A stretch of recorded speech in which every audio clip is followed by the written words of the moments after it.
Are के study centre में आपका स्वागत है। आज आज हम बात करेंगे 12th क्लास के फर्स्ट चैप्टर ईंटें, मनके तथा अस्थियाँ। इससे पहले मैंने पहला वीडियो अपलोड कर रखा है, अगर आपने देखा नहीं है तो जाके देखिए। इस वीडियो में मैंने बताया है मनके कितने प्रकार के थे, मनके कैसे बनाए जाते थे, हड़प्पा सभ्यता में नगर नियोजन किस प्रकार थी, और भी बहुत सारे बताया है। तो आपने वीडियो को देखा नहीं है तो ज़रूर देखिए, बहुत अच्छा वीडियो है। और इस वीडियो में मैं बताऊँगा कि जॉन मार्शल कौन थे, दुर्ग क्या है और वाट प्रणाली क्या है, वाट प्रणाली किस प्रकार प्रयोग में किया जाता था हड़प्पा सभ्यता के लोगों के द्वारा। तो देर ना करते वीडियो को आगे बढ़ते हैं। वाट प्रणाली क्या है?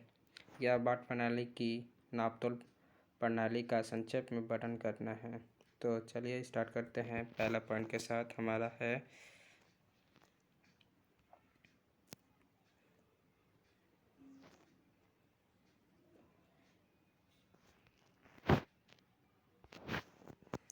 तो विनिमय वाटों की एक सम्मुख परिशुद्ध प्रणाली द्वारा नियंत्रण थे। ये वाट सामान्य चार्टर नमक पत्थर से बनाए जाते थे। इन वाक्यों के लिए मापदंड द्विधारी यानी 1 से लेकर 32 तक से लेकर 1280 तक थे। ये मापदंड प्रणाली दशमलव के अनुसार की करती थी। आभूषणों तथा मनके को छोटे छोटे बाटों से तौला जाता था यानी प्रयोग किया जाता था। धातु से बने तराजू के पल्ले भी होते थे। और तो पल्ले समझते ही होंगे। और तराजू आजकल सब्जी, अनाज या वगैरह किसी भी चीज़ को तौलने के काम में आता है। तो नेक्स्ट क्वेश्चन की तरफ बढ़ते हैं हम। दुर्ग क्या है? दुर्ग की ऊंचाई के कारण यह था कि वह एक कच्ची ईंटों के चबूतरे में बनाई जाती थी। और दूसरी बात यह है कि दुर्ग को चारों ओर से घेरा जाता था, जिसके कारण था कि शहर से इसे अलग करना किया जाए। चलिए आगे।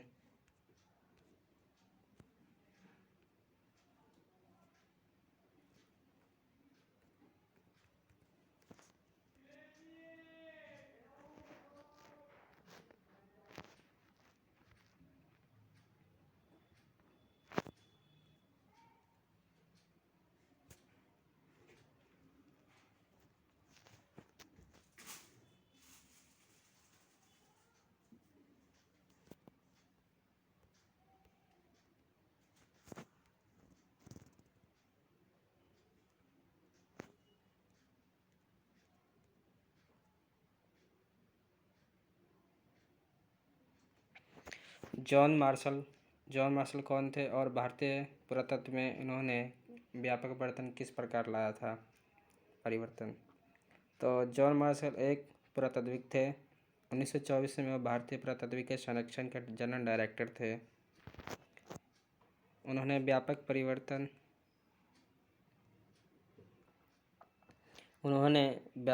इस प्रकार लाया, जैसे कि उन्होंने पूरे विश्व के सामने सिंधु घाटी में एक नवीन सभ्यता की खोज की घोषणा की।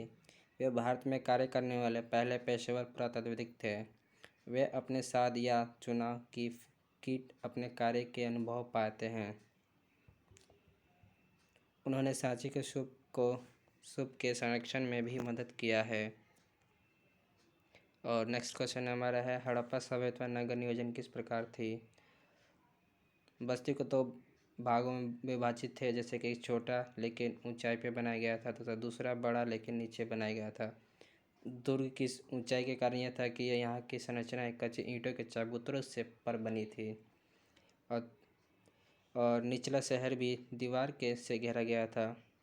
इसके अतिरिक्त कई भवनों के ऊंचे चबूतरों पर बनाया गया था, जो कि नींव का कार्य करते थे। और हड़प्पा बस्तियों में इन्हें ईंटों का प्रयोग किया जाता था। अगला क्वेश्चन हमारा, हड़प्पा में पाए गए कृषि साक्ष्य के किस प्रकार परख की जा सकती है या परख। पहला परख हम कर सकते हैं मोहरों पर। विषम यानी बैल का चित्र दर्शाया गया है, क्योंकि खेत जोतने के लिए बैल का प्रयोग किया जाता था। बिना बैल का तो अगर खेत जोते तो बहुत समय लगेगा और मेहनत भी ज़्यादा लगेगा, इसलिए बैलों का प्रयोग करते थे हड़प्पा के लोग। चालिस्तान तथा बनावटी से मिट्टी से बने हल का प्रयोग किया करते थे। और तीसरा है कालीबंगन, यानी राजस्थान में जोते हुए खेत का प्रमाण मिलते हैं। तो यहीं पे हमारा ख़त्म होता है। अगर इस चैप्टर में कोई सा भी डाउट हो या कमी किस है तो मुझे कमेंट सेक्शन में बताएं, और अगर वीडियो अच्छी लगी है तो सब्सक्राइब करें, लाइक करें एंड शेयर करें। धन्यवाद।